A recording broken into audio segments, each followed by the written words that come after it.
রামমোহন এক অগ্নিবীণা। চিতার আগুন কুণ্ডলে পাকিয়ে যখন চিৎকার ওঠে, বাঁচাও! ধূর্ত ব্রাহ্মণার্থের উত্তরাধিকারীরা দাবি করে কাসুর ঘণ্টা বাজাও। ঢোল বাজে, বাজে শাক। নির্মমতার আগুনে নারী দেহ পুড়ে খাক।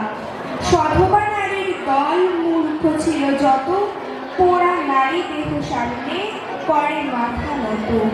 যে নারী সতী হয় স্বর্গে তার স্থান। এই দৃশ্য দর্শনেই হবে পূর্ণবান। হয় না সতী যে নারী, তার নরক গমন বাধা দানেও সমপাত, বলে সমাজ বন্ধুগণ।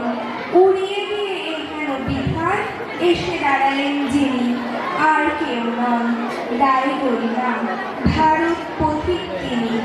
সতী বিধান অমানবিক, দৃপ্ত কণ্ঠস্বর, রে রে করে ছুটে এলো সব, উঠল কলস্বর। বিধি বিধান বদলাবে কে, ধর্ম নাশিবে বুঝি? দৃপ্ত কণ্ঠ আরো বলিষ্ঠ, বিরুদ্ধ তালে বুঝি।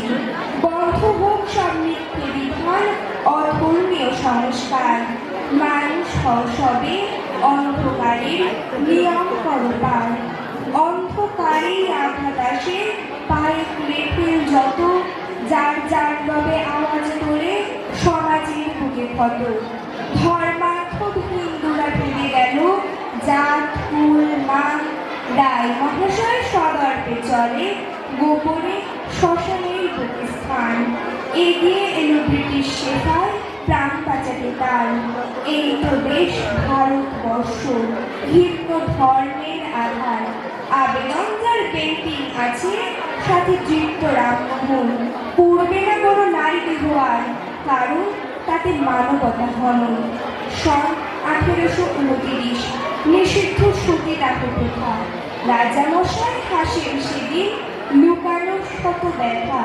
বিরোধিতার রোষানল পোড়াতে পারে তাকে। যুগে যুগে দৃপ্ত পুরুষ এভাবেই বেঁচে থাকে।